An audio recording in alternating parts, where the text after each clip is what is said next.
தமிழகத்தில் வாக்குச்சாவடிகளின் எண்ணிக்கை 74,000ஆக அதிகரித்திருப்பதாக தேர்தல் ஆணையம் தரப்பிலிருந்து தகவல் தெரிவிக்கப்பட்டிருக்கிறது.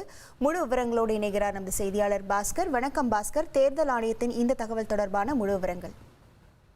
தமிழக சட்டப்பேரவை தேர்தலுக்கு தேர்தல் ஆணையம் முழுவீச்சில் தயாராகி வருகிறது. அதன் அடிப்படையில் நாடாளுமன்ற தேர்தலின் போது தமிழகத்துல வாக்குச்சாவடிகளோட எண்ணிக்கை 68,000 வாக்குச்சாவடிகளாக இருந்தது.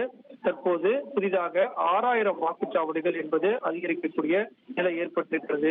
இதற்கு காரணம் ஒரு வாக்குச்சாவடிக்கு 1,200 வாக்காளர்களுக்கு மிகாமல் இருக்க வேண்டும் அப்படிங்கிறது தேர்தல் ஆணையத்தினுடைய உத்தரவாக இருக்கிறது. இதன் காரணமாகத்தான் இந்த 68,000 வாக்குச்சாவடிகளுடைய எண்ணிக்கை என்பது தமிழகத்துல 6,000 கூடுதலாக அதிகரித்து 24,000 வாக்குச்சாவடிகளுடைய எண்ணிக்கை என்பது அதிகரிக்கக்கூடிய வாய்ப்பு இருக்கிறது. ஒரு வாரத்துக்குள் அரசியல் கட்சிகளுடன் ஆலோசனை நடத்தி வாக்குச்சாவடிகளுடைய எண்ணிக்கை தொடர்பான அனைத்து விதமான முடிவுகளையும் இறுதி செய்து மாவட்ட தேர்தல் அலுவலர்கள் இதற்கான பட்டியலை தேர்தல் ஆணையத்துக்கு அனுப்பி வைக்க வேண்டும் அப்படிங்கிறதும் உத்தரவாக இருக்கிறது. இதன் அடிப்படையில் தான் தமிழகத்தில் கூடுதலாக 6,000 வாக்குச்சாவடிகள் எண்ணிக்கை அதிகரிக்கக்கூடிய நிலை தற்போது ஏற்பட்டுள்ளது. உங்கள் விவரங்களுக்கு நன்றி பாஸ்கர்.